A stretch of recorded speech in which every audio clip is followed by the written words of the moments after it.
Esa magia especial, capítulo 2, de Bárbara Cartland. Por fin, recibió respuesta a través de una secretaria, quien le decía que su madrina había enviudado en fecha reciente. Se encontraba muy deprimida por la muerte de su marido y con la salud quebrantada. Sin embargo, le enviaba su amor y le rogaba que le escribiera de nuevo tan pronto como le fuera posible. Hilita así lo hizo, y enviaba sus cartas cada semana, aunque le resultaba difícil encontrar cosas interesantes que narrar a alguien que vivía al otro lado del mundo. Después de 2 o 3 meses, recibió una breve carta escrita por la mano temblorosa de la señora Van Holden. «Ya me encuentro mejor, querida niña», decía, «y por supuesto, me apresuro a reponerme lo suficiente para ir a Inglaterra a reunirme contigo cuando salgas del convento. Ya pedí que me busquen una casa grande que pueda rentar durante la temporada social y donde pueda ofrecer el baile que te prometí. También escribí a la nueva condesa y esposa de tu tío para preguntarle si es su intención presentarte en el palacio de Buckingham». Todo parecía seductor, pero de forma inesperada, Hilita recibió una carta de su tía. Era evidente que se había dictado a un secretario, y era concisa, dura y fría. Informaba a Hilita que se acababa de enterar de que la señora Van Holden había muerto en Virginia, y por lo tanto no acudiría a Inglaterra como se tenía planeado. Se había acordado, decía la carta, que te hospedaras en Londres con la señora Van Holden. Sin embargo, también recibí una comunicación de la madre superiora de tu escuela para informarme que ya no tienes edad para continuar ahí como alumna, por lo que te enviará a Inglaterra al final del curso. Vendrás a verme a la casa Darrington, y entonces te informaré lo que se decidió para tu futuro. Deseo que no te comuniques con alguien más de la familia antes de entrevistarte conmigo. Yo enviaré por ti a la estación. Obedece las instrucciones de esta carta. Sybil Darrington. Hilita leyó la carta una y otra vez, mientras pensaba en la frialdad misteriosa con que le escribiera su tía. Recordó que, al enterarse de la muerte de su tío, 2 meses antes, le había escrito una carta de condolencias, pero no obtuvo respuesta. Eso no la sorprendió mucho, ya que no había tenido comunicación alguna con la familia de su padre, excepto la lacónica misiva de su tío, después de la muerte de su padre. Sabía que su madrina había escrito a sus tíos para informarlos en relación a sus planes para ella, pero no sabía si ellos se habían sentido complacidos ante la idea de que alguien que no era de la familia la presentara en sociedad. Recordaba que la última vez que viera a su tía le había parecido muy bella, pero a la vez tenía una voz gruesa y dura, y a su padre no le agradó en lo absoluto. «Es preciosa, papá», había comentado Hilita. «También lo es una cobra mientras no saca la lengua», respondió su padre, y ambos se rieron. Ahora, al pensar en reunirse con su tía, Hilita se estremeció. De pronto el tren se detuvo y la joven italiana saltó, gritó de alegría y se arrojó a los brazos de su madre. Hilita y la monja quedaron solas en el compartimento. «Gracias, hermana, por acompañarme», dijo Hilita con voz suave. «Fue para usted un largo viaje y me temo que se cansará mucho si regresa enseguida. Estaré bien, pero usted debe cuidarse, querida. Recuerde sus plegarias y que Dios siempre la cuida. Eso espero». Como si comprendiera lo que sentía, de pronto e inesperadamente, la hermana Angélica le puso la mano en el hombro. «Se esforzó bastante, niña. Todos llevamos una cruz, pero la luz siempre está presente, si la buscamos». Era algo tan inesperado que por un momento Hilita solo la miró, asombrada. Y después, con voz temblorosa, respondió: «Gracias, hermana. Siempre la recordaré en mis oraciones», sonrió la hermana Angélica. «Así que no tema». Un cargador colocó los baúles de Hilita en un carrito, y ella lo siguió hacia afuera de la estación. Entre los carruajes que esperaban vio a uno con el escudo de los Darrington pintado en la puerta.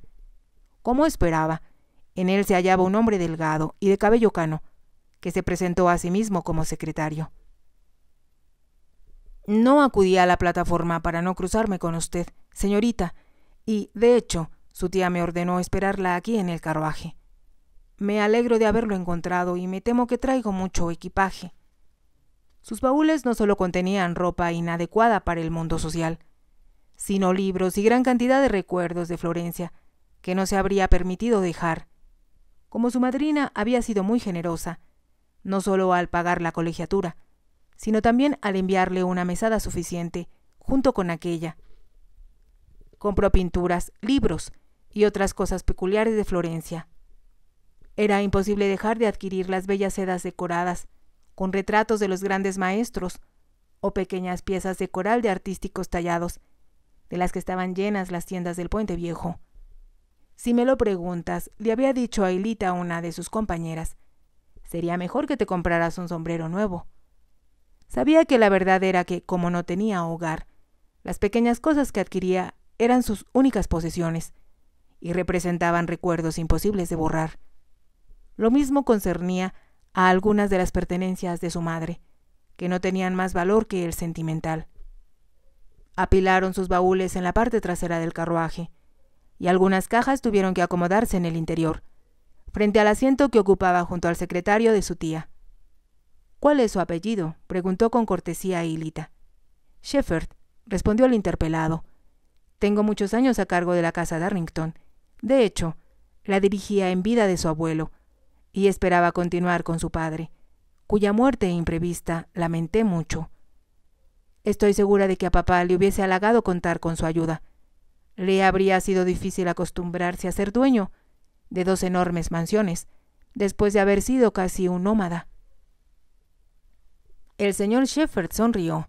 La verdad, señorita, es que el conde de Darrington posee 20 mansiones en diferentes partes del país. Hilita contuvo una exclamación de asombro. Son demasiadas. Con frecuencia yo mismo lo he pensado y, por supuesto, ahora tengo que mantenerlas en orden para el actual conde, que solo tiene 13 años. No creo haber conocido nunca a mi primo. Es un jovencito encantador, pero lamento decir que no es buen estudiante como lo fue usted, señorita. Si no considera una impertinencia de mi parte, deseo expresarle mi admiración por las calificaciones que anexó la Madre Superiora en su carta que enviara a la señora condesa. Hilita anheló preguntar si su tía también se había impresionado, pero como el señor Shepherd no se lo informó de forma voluntaria, no se atrevió a hacerlo. En poco tiempo 2 finos caballos los condujeron de la estación, colina arriba, hacia la esquina del Parque Hyde y Parque Lane. Hilita deseaba mirar por la ventanilla y recordar lugares que había conocido antaño, el verde parque y las casas a su alrededor, pertenecientes todas a los más importantes miembros de la aristocracia. Pero estaba demasiado nerviosa por lo que la esperaba. Era casi como si presintiera que no iba a ser agradable el encuentro con su tía, ni le resultarían atractivos los planes que le organizara para su futuro. Entonces se consideró ridícula. Si su tía no la estimaba, lo cual era comprensible, habría muchos otros miembros de la familia que le darían la bienvenida, en recuerdo de su padre, aun cuando él mismo se mantuviera durante años alejado de aquellos a quienes con frecuencia se refería como todo el clan de los Darrington Combe. Están inflados de orgullo, había comentado en una ocasión, y piensan que su sangre azul los autoriza a mirar a todos los demás por debajo del hombro. Puedo asegurarte, pequeña mía, que me divierto mucho más en compañía de un jeque árabe o un fakir hindú que cuando escucho a los de mi propia sangre hacer alarde de su importancia. Sé que cuando los conozcas pensarás lo mismo. Estaba muy bien, pensó Hilita, que su padre fuera tan independiente, y podía comprender que le divirtiera huir de la pompa de sus ancestros. Pero él era un hombre. De pronto, sintió que Londres era muy grande y ella muy pequeña, que todo era tan desconocido y poco familiar, que se sintió más sola que nunca. «Ayúdame, papá, por favor, ayúdame», exclamó desesperada en su corazón, mientras los caballos se detenían frente a una enorme puerta con pórtico. «Hemos llegado ya, señorita», indicó el señor Shepherd, con un tono mediante el cual trató de infundirle valor, mientras descendía para ayudarla a bajar. «Gracias por ir a recibirme», dijo Hilita un poco agitada. «Fue un placer, y creo que arriba la espera la señora». Con lentitud, Hilita entró en la casa. En el vestíbulo de mármol había 4 sirvientes vestidos con la librea de la casa Darrington, de botones labrados y chaquetas azul y amarillo. Un hombre con apariencia de obispo se acercó a ella. «Buenas tardes, señorita, y bienvenida de regreso a Inglaterra. Espero que su viaje no haya sido fatigoso». «Él es Bateson», presentó el señor Shepherd a Hilita. «Tiene muchos años en la casa Darrington y, por supuesto, recuerda a su padre». «Así es, señorita. A todos nos perturbó mucho enterarnos de su muerte», comentó Bateson. «Gracias», respondió Hilita. Bateson caminó frente a ella y comprendió que debía seguirlo. Se movía con lentitud, como si la escalera resultara inaccesible para sus cansadas piernas. No dijo nada más, y cuando llegaron al primer rellano, el hombre la condujo a un corredor, y en un lugar de su mente, Hilita recordaba que conducía al dormitorio principal situado en la parte de la casa que daba al jardín interior. La última vez que estuviera allí era muy pequeña, y acudió con su padre para despedirse de sus abuelos, antes de partir de Londres, rumbo a uno de sus viajes por el Oriente. Recordó que su abuelo estaba muy indignado, aduciendo que su padre perdía el tiempo al vagar por el mundo en lugar de sentar cabeza e interesarse en la política. «Eso me llena de hastío», recordó que su padre contestara en tono desafiante y agresivo, pero a la vez con un brillo malicioso en los ojos. «Es deber de todos los que tienen tu posición ayudar a gobernar este país», había dicho el conde de Darrington. Hilita no recordó cuál fue la respuesta de su padre, pero, por supuesto, nada podía cambiar su decisión de visitar Ceilán, y partieron al día siguiente en un incómodo barco, de segunda clase, porque no podían pagar algo mejor. Sin embargo, disfrutaron cada momento de la travesía y de la tierra que descubrieron cuando el viaje terminó. El mayordomo abría una alta puerta de ébano, y mientras Hilita avanzaba, lo escuchó anunciar con voz estentórea: «Señora condesa, Lady Hilita Darrington acaba de llegar». Por un momento todo pareció girar frente a los ojos de Hilita, pero logró ver a través de los rayos del sol que se filtraban por la ventana que su tía estaba sentada en un elegante chislong al fondo de la habitación. Caminó hacia ella mientras advertía que la condesa le dirigía una mirada crítica, hasta que llegó a su lado. Se cerró la puerta a sus espaldas y quedaron solas. «Buenas tardes, tía Sibyl. Gracias por enviar un carruaje a recibirme». Por un momento se hizo el silencio, mientras su tía la miraba de forma hostil. Exclamó tajante: «Siéntate, tengo algo que decirte». Hilita obedeció y ocupó la silla más próxima. Observó la belleza de su tía y la elegancia de su ropa a la moda.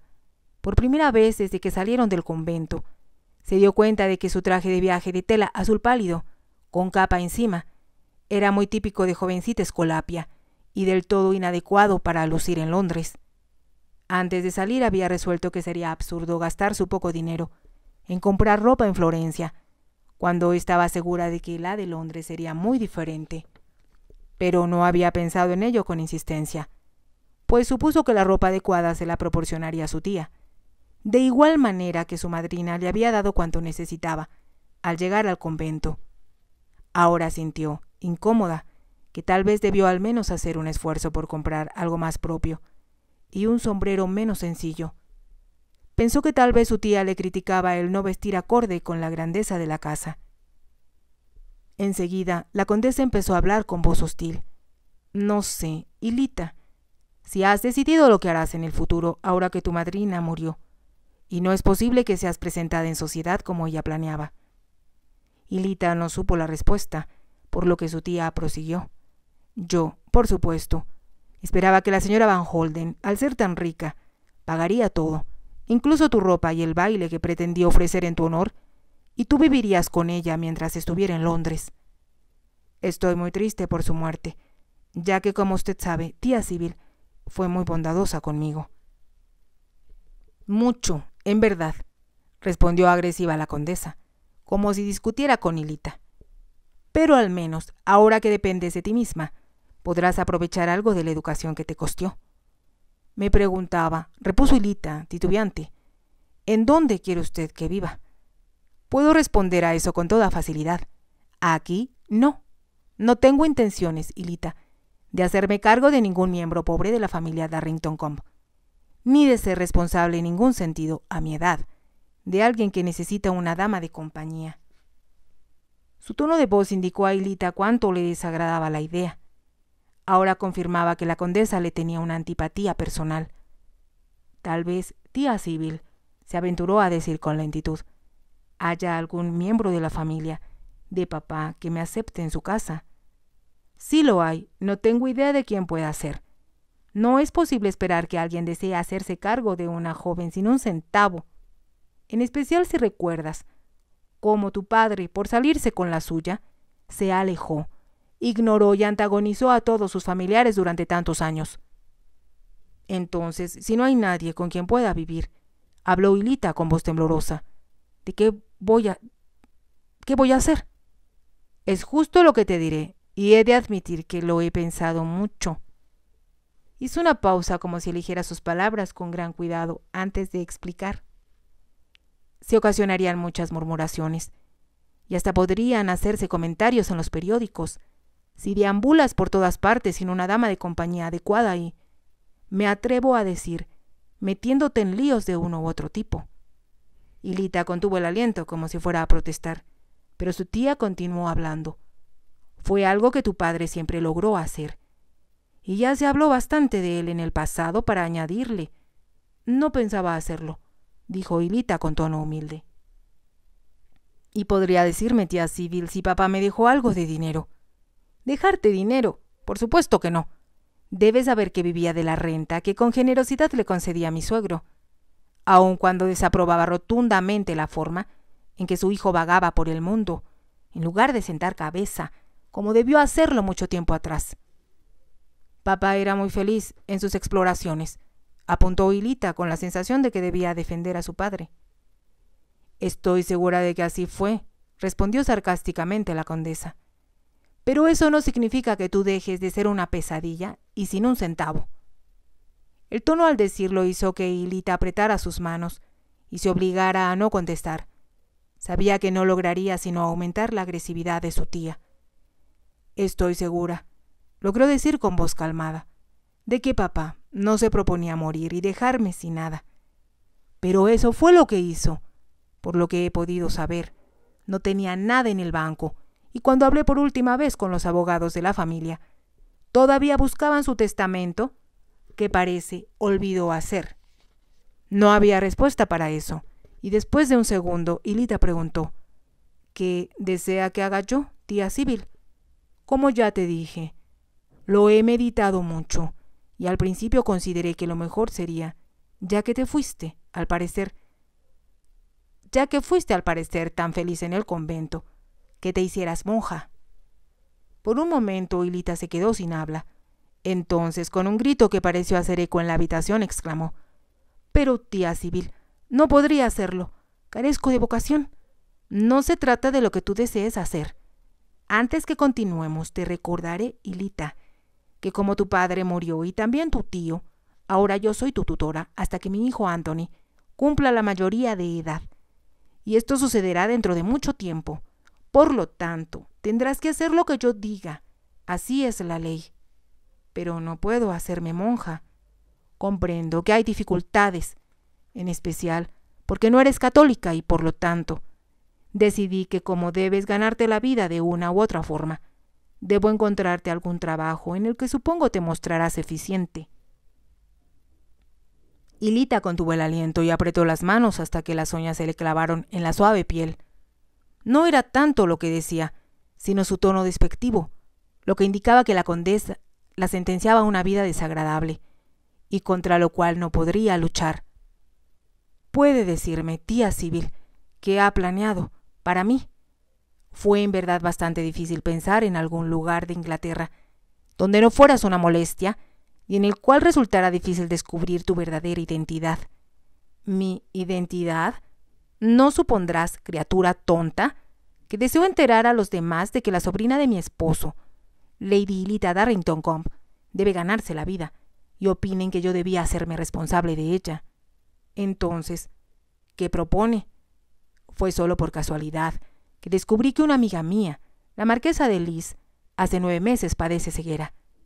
Fue una gran belleza, y abrumada por lo sucedido se recluyó. No recibe a nadie, ni desea la compasión de nadie.